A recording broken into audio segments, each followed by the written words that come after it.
कांग्रेस ने बंद बुलाया था और पूरे भारत बंद के लेकर उन्होंने जिस तरह से अपने कार्यकर्ताओं को सड़कों पर उतारा, बहाना था अग्निवीरों का, लेकिन असली मकसद था कि जो ईडी ने सम्मन जारी किया है राहुल गांधी और सोनिया गांधी को, और राहुल गांधी से लगातार पूछताछ की जा रही है, उस पूछताछ में उनको पता है कि जिस तरह का अपराध ये हुआ है, जो घोटाला है, जो घपला है, इसमें कांग्रेस के पास जो संपत्ति है, वो संपत्ति खासतौर पर वो संपत्ति जिसका संबंध नेशनल हेराल्ड से है, यानी कि जो दिल्ली में एक प्रॉपर्टी है जिसकी कीमत 2000 करोड़ रुपए की है, बहादुर शाह जफर मार्ग पर, उस बिल्डिंग को लेकर है। और मामला शेल कंपनी के जरिए, हवाला के जरिए पैसे जमा करने का भी है, जो पैसा आया है यंग इंडिया लिमिटेड नाम की कंपनी में।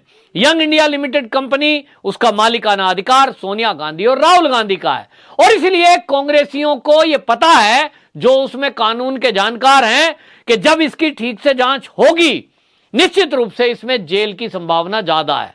और इसीलिए इनको लगता है कि सरकार पर दबाव बनाने के लिए, केंद्र सरकार को ब्लैकमेल करने के लिए ये बंद, धरना, प्रदर्शन, आगाजनी ये ज्यादा करें, ताकि जब ये बवाल ज्यादा हो जाए तो सरकार इनसे बात करे कि ठीक है भाई, हम तुमको जेल में नहीं डालने देंगे, हम ईडी को मना कर देते हैं, आप अपना बंद वापस ले लो, ये बवाल मत करो। ऐसा सोच रहे हैं ये बीजेपी के लोग, बीजेपी के नेता कह रहे हैं कि ये केवल कांग्रेस की दबाव की राजनीति है, जबकि ईडी ये कोई पहला मौका नहीं है कि किसी से इस तरह की पूछताछ कर रही हो। पैसे की अनियमितता, पैसों का लेन देन, कहीं घपला घोटाला, ये अगर उसकी जांच हो रही है तो इस जांच में बाकायदा सोनिया गांधी और राहुल गांधी 2015 में बाकायदा इस मुद्दे पर कोर्ट गए थे, और दिल्ली की हाई कोर्ट ने जो उनको स्टे दिया था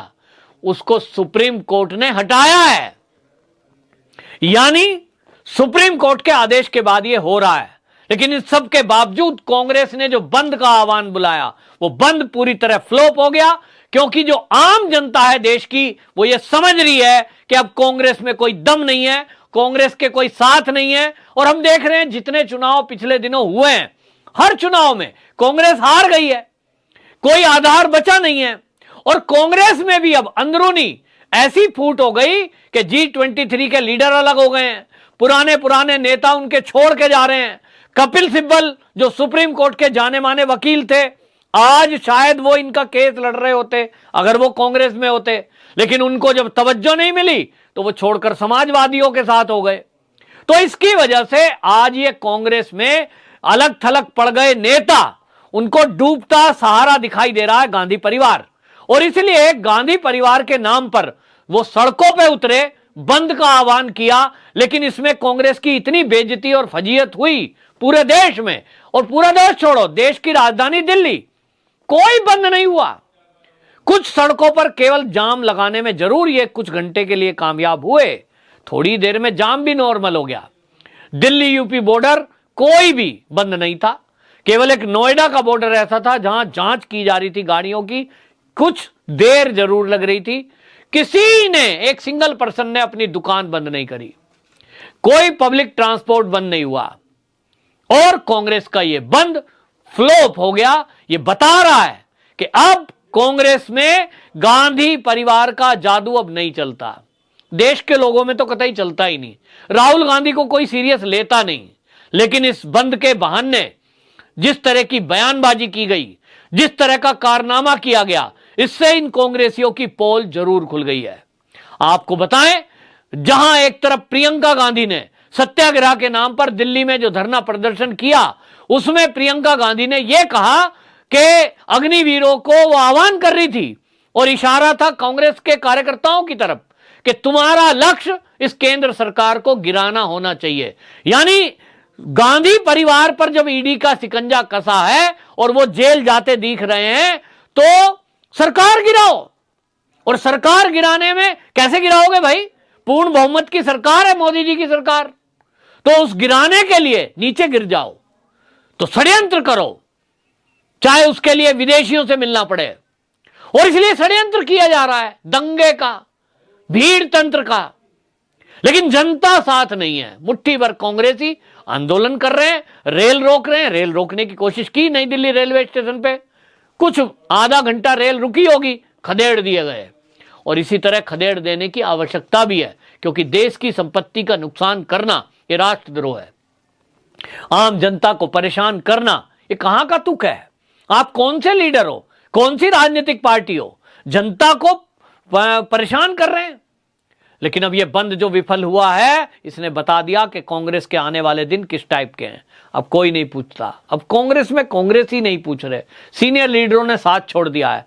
गांधी परिवार पर सवाल उठ गए हैं कि सोनिया मैडम कार्यकारी अध्यक्षा बनी हुई हैं, उनके रहते रहते कितने ही चुनाव हार गए, पार्टी बिखरती जा रही है। तो कौन है, किसी को तो आगे लाओ। सीनियर लीडर इतने हैं, किसी को आगे लाओ। ये अंदर से बात चल रही है। लेकिन जिस तरह से इन्होंने बंद का आह्वान किया, इसी में आपको बताते हैं सुबोध कांत सहाय जो कांग्रेस के सीनियर लीडर है, उन्होंने बाकायदा मोदी को इतने अपमानजनक बातें बोली हैं जिसके खिलाफ राष्ट्रद्रोह के केस में केस होना चाहिए। उन्होंने मोदी जी को बोलते हुए यह कह दिया कि मोदी जी जो काम कर रहा है, ये देश का प्रधानमंत्री बड़ी असभ्य भाषा में बोले हैं कि ये तो हिटलर की तरह है, जैसे हिटलर ने एक सेना भर्ती करी थी ऐसा ये भर्ती कर रहा है और ये हिटलर की मौत मरेगा। इस तरह के शब्द जो कांग्रेस का सीनियर लीडर है सुबोध कांत सहाय, जो कि सांसद रहे 3 बार, वो इस तरह की भाषा बोले, ये कतई इस देश में सहन नहीं होना चाहिए। इस तरह की भाषा बेशक कोई सोनिया के विरुद्ध क्यों ना बोले, वो अब सत्ता में नहीं है, वो कुछ भी नहीं है, लेकिन उसके बावजूद भी राहुल गांधी या सोनिया गांधी को यदि कोई कहे कि वो इस तरह से मरेगा, इस तरह से मार दिया जाए, ये मरने मारने की बात करने वाले लोग क्या ये सब हो सकते हैं? इसके खिलाफ एफआईआर होनी चाहिए, ऐसी देश में मांग उठ रही है। लेकिन सवाल यह है कि ये कांग्रेसी बौखला क्यों रहे हैं? हमने देखा कि ये कांग्रेसी किस तरह की भाषा का इस्तेमाल करते हैं। अभी जब ये भूले नहीं है हम, गुजरात के चुनाव के बाद जिस तरह से सोनिया गांधी ने मौत का सौदागर कहा था, जब सोनिया गांधी जो पार्टी की अध्यक्षा है, वो उस समय तो खैर सीएम थे, उनको मौत का सौदागर कह सकती है नरेंद्र मोदी को, तो उनकी पार्टी के जो छुटवैया कार्यकर्ता हैं वो तो इस तरह की भाषा इस्तेमाल करेंगे ही। लेकिन अब नरेंद्र मोदी जी देश के प्रधानमंत्री हैं, और प्रधानमंत्री को यदि कोई ऐसा कह रहा है कि वो फला फला की मौत मरेगा, हिटलर की मौत मरेगा, तो ये एक प्रधानमंत्री का अपमान है, ना कि नरेंद्र मोदी का अपमान है। और इसलिए इस मामले में संज्ञान लेकर तत्काल कड़ी कार्रवाई करनी चाहिए। दूसरा, देश की जनता यह भी मांग कर रही है कि जिस बंद के नाम पर इन कांग्रेसियों ने ट्रेन को रोका है, रास्तों को रोका है, इससे जो पब्लिक प्रॉपर्टी को और पब्लिक के टाइम को जो नुकसान हुआ है, इस जो अघोषित ये जो है इस तरह का बंद किया गया, मतलब जो ये इस तरह का अव्यवस्थित बंद किया गया, ये जो सरकार को ब्लैकमेल करने के लिए किया गया, इसको लेकर भी इन पर कार्रवाई होनी चाहिए थी, सख्ती होनी चाहिए थी। क्या नरमाई बरतनी है? रेलवे स्टेशन पर अगर कोई आम आदमी बिना टिकट चला जाए, उसके ऊपर कार्रवाई होती है, फाइन होता है या तो जेल होती है। लेकिन ये जो कांग्रेसी कार्यकर्ता रेलवे स्टेशन पर चढ़कर दिल्ली के शिवाजी ब्रिज पर सैकड़ों की भीड़ में ये ट्रेन के आगे खड़े थे, ट्रेन रोकना अपने आप में अपराध है और रेलवे स्टेशन पर बिना टिकट जाना अपने आप में अपराध है। तो रेलवे ने, ये जो फोर्स ने पकड़कर इनको क्यों नहीं जेल में डाला, क्यों नहीं इनके खिलाफ कार्रवाई की? पूरे देश में इस बात को लेकर के गुस्सा है। हम देख रहे हैं कि सड़कों पर मुट्ठी भर लोग उतरते हैं, कोई राजनीतिक दल अपने स्वार्थ में पब्लिक को सड़कों पर उतारता है, सरकारी संपत्ति को नुकसान पहुंचाया जाता है, आगाजनी की जा रही है, लूट की जा रही है, ट्रेनें लूट ली जा रही हैं, उनके खिलाफ कोई सख्त एक्शन नहीं हो रहा है।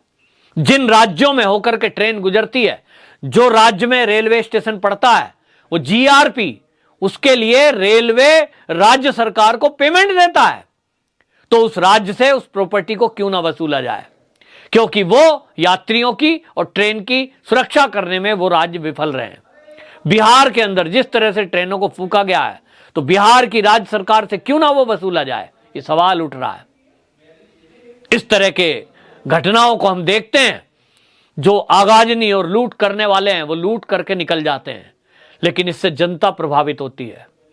176 ट्रेन देश की कांग्रेस के इस बंद के कारण रद्द हुई हैं, क्योंकि ट्रेनों को जलना देश की प्रॉपर्टी है, करोड़ों का नुकसान होता है। तो कांग्रेस का यह बंद, जनता इसके साथ नहीं है। यह बेशक अलग है कि रेलवे ट्रैक पर खड़े होकर रेलवे की संपत्ति को नुकसान पहुंचाकर, सरकारी संपत्ति को नुकसान पहुंचाकर, जिन गुंडों की मदद से कांग्रेस इस बंद को सफल कराने का दावा कर रही थी वो विफल हो गया और इनकी पोल पट्टी खुल गई।